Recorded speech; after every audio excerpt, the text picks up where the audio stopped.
यो मा पश्यति सर्वत्र सर्व च मयि पश्यति तस्याहं न प्रणश्यामि सा च मे न प्रणश्यति। मित्रों नमस्कार। भगवान कृष्ण कहते हैं कि जो व्यक्ति सब चीजों में मुझे देखता है और सबको सब में मुझे देखता है, वो व्यक्ति से न मैं अदृश्य हूं और न उस व्यक्ति से न वो व्यक्ति मुझसे अदृश्य है। हर प्राणी में, हर जीव में, हर वस्तु में जो व्यक्ति भगवान को ही देखता है, सारे वस्तुओं का, सारे प्राणियों को भगवान मैं देखता है। भगवान कृष्ण कहते हैं कि वो व्यक्ति मुझसे अदृश्य नहीं है और मैं उससे अदृश्य हूं। मित्रों नमस्कार। आज मैं आपको बताऊंगा वाणी विचार। वाणी विचार क्या होते हैं? अगर किसी की कुंडली में दूसरे भाव, कुंडली का दूसरा भाव वाणी विचार का होता है।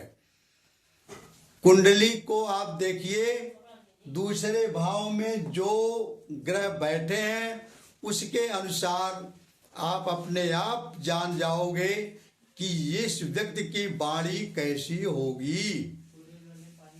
जैसे मैं सारे ग्रहों को दूसरे घर में बैठा के दिखाता हूं आपको कि अगर मान लीजिए दूसरे घर में शनि बैठे हैं, शनि चाहे कैसे भी हो, शुभ हो अशुभ हो, शुभ हो तो कम प्रभाव पड़ेगा, अशुभ हो तो ज्यादा प्रभाव पड़ेगा। दूसरे घर में अगर शनि बैठे हैं तो उनकी वाणी अस्पष्ट होती है, पूरी क्लियर वाणी नहीं होती है। दूसरी चीज, कुछ अशिष्ट भाषाओं का भी प्रयोग करते हैं, जो थोड़ा गाली गलौज वगैरह वगैरह करते हैं। आप कुछ व्यक्ति ऐसे होते हैं कि हर बात बात में गाली। मैंने कई लोगों को देखा, अगर पेन भी लेंगे नहीं चलेगा तो पेन को भी गाली, कॉपी को भी गाली। उनके हर वाणी में गाली होती है और अशिष्ट भाषा बोलते हैं, बड़ी कड़ी भाषा बोलते हैं जो कि अशिष्टता को सूचित करती है। अगर शनि जी दूसरे घर में हैं तो वाणी को मित्रों बिगाड़ देते हैं। रहस्यमयी वाणी बोलते हैं, आधी बात आप समझ पाओगे, आधी उनकी बात समझ नहीं पाओगे। अंतर्मुखी होते हैं, वो सोचते बहुत हैं लेकिन बोलते बहुत थोड़ा सा हैं, जिनके और वो ऐसा बोलेंगे जैसे जहर होता है। तो ऐसे लोगों को कुंडली में देखिए, उनके द्वितीय घर में शनि बैठे होंगे। अगर मान लीजिए दूसरे घर में बृहस्पति या केतु बैठे होंगे तो ग्रहों में बृहस्पति और केतु दोनों गुरु के अवतार माने जाते हैं, धर्म के अवतार माने जाते हैं। आप देखते होंगे कि कुछ साधु संत ऋषि महात्मा उनकी वाणी में बिल्कुल ज्ञान वाली बात ही बोलते हैं, हर बातों में उनके ज्ञान होता है। तो गुरु और जितने भी उपदेशक आप देखोगे, भगवत कथा कहने वाले, वास्तव में जिनके गुरु और बृहस्पति बैठे हैं मित्रों, वो जो कह देते हैं वो सत्य भी हो जाता है, क्योंकि वो गुरु की वाणी होती है और उनकी वाणी बड़े विद्वतापूर्ण निकलती है। अगर केतु और बृहस्पति हैं, ज्ञान वाली बात बोलते हैं, उनके अंदर बड़ा ही ज्ञान होता है। कुछ व्यक्ति से आप बात करते हुए देखोगे, आप खुद समझ जाओगे कि ये व्यक्ति बड़ा ही ज्ञानी है अंदर से, क्योंकि उसकी वाणी हमेशा विद्वतापूर्ण निकलती है, व्याकरण का भी उनको अच्छा ज्ञान होता है, वेद उपनिषद का भी उनको अच्छा ज्ञान होता है। अच्छा, अगर मान लीजिए द्वितीय भाव में सूर्य और मंगल बैठे हो तो क्या होगा? सूर्य और मंगल अगर द्वितीय भाव में बैठे हैं तो भाई साहब कुछ भी आप बोलोगे, आधी बात आप बोल नहीं पाओगे, तब तक वो आपकी बात काट करके अपना बात बोल देंगे। किसी को वो पूरी बात बोलने नहीं देते। सामने वाला व्यक्ति कुछ कहना चाहेगा, तब तक वो बस बस चुप रहो बस मैं समझ गया ये बात है, बात को वही काट देना। अगर दूसरे घर में आप प्रतिकूल बात बोलते हैं, हमेशा निगेटिव बातें, अगर सूर्य और मंगल दोनों, क्योंकि जिनके द्वितीय घर में सूर्य और मंगल होता है वो व्यक्ति किसी की बात सुने उसको सहन नहीं होता, वो चाहता है कि सब मेरे ही बात को सुने। कितनी भी अच्छी ज्ञान की बात करोगे तब तक काट करके, चाहे वो बिल्कुल अंगूठा टेक क्यों न हो, कितनी भी ज्ञान की बात आप करोगे वो बात को बीच में काट करके वो अपना तर्क जरूर रख देगा। कुछ व्यक्ति आपसे मिले होंगे ऐसे कि जो कि बॉम्बे कभी नहीं गए होंगे, लेकिन आप अगर बॉम्बे की चर्चा करोगे गांव देहात में तो वो कहेंगे कि अरे मैं तो वहां पहले ही, मैं जानता हूं, सब जानता हूं।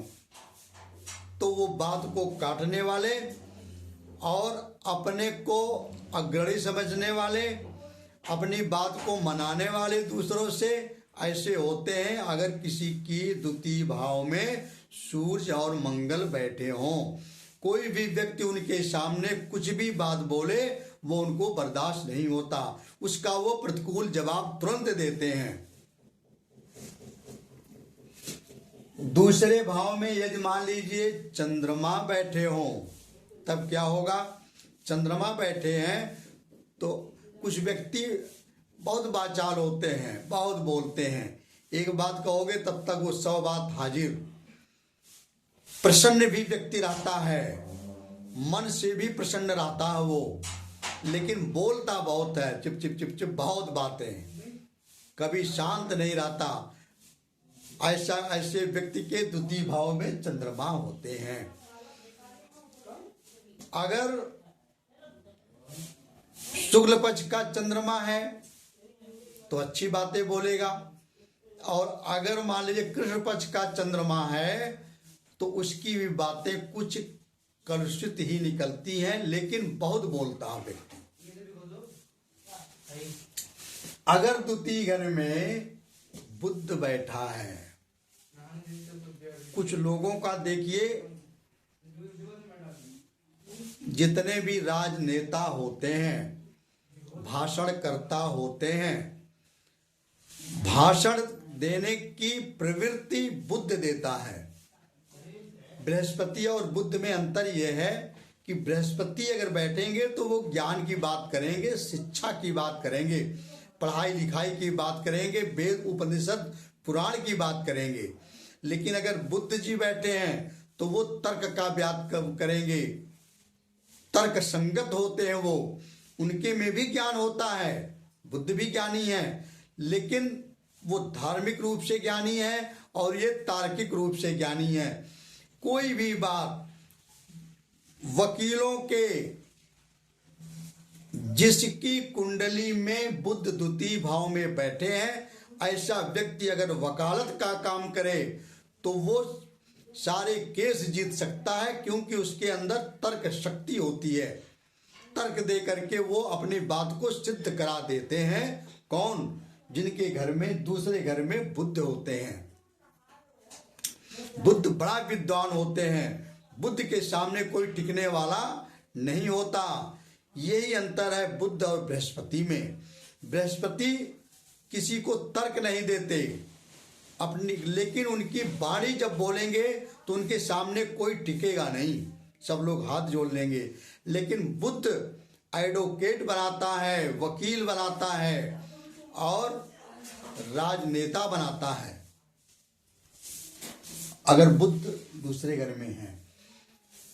और भाई साहब कुछ व्यक्ति को देखो उनकी वाणी बड़ी दीनहीन निकलती है, उनकी वाणी में बहुत ही नम्रता नहीं रहती, लेकिन दीन, अरे मैं क्या करूंगा ऐसे काम, मेरी बस की बात नहीं है। बोलने से पहले पराजय। तब उनके द्वितीय घर में कौन होंगे? राहु होंगे। राहु अगर द्वितीय घर में होता है तो अंदर से तो व्यक्ति कलुषित होता है, पहली बात। दूसरी बात, उसकी वाणी बड़ी ही दीनहीन वाणी निकलता है, तो दूसरे सुनने वाले भी उसको अच्छा नहीं लगता कि इतनी दीन भाषा में क्यों बोल रहे हो भाई। बनावटी होती है, माया होता है वो। राहु क्या है? छाया है, माया है, छल दंभ है। राहु जिनके द्वितीय भाव में होते हैं छल दंभी बात बोलते हैं, अंदर से कुछ और होता है लेकिन बाहर से बाबू जी नमस्कार, सेठ जी नमस्कार, भैया जी नमस्कार। छल होता है, दंभ होता है, दीनहीन वाणी बोल करके वो छलावा करते हैं आपके साथ, जिनके द्वितीय घर में राहु है। अगर मान लीजिए बृहस्पति से दृष्ट है थोड़ा कम होगा, मंगल और शनि से दृष्ट है तो और होगा। मित्रों, ये मैंने आपको बताया सारे ग्रहों के, 9 ग्रहों का द्वितीय भाव में स्थिति। वीडियो को मित्रों लाइक सब्सक्राइब जरूर करना, कमेंट में आप बताना कि आपकी समझ में बात आई या नहीं आई। मित्रों नमस्कार, धन्यवाद।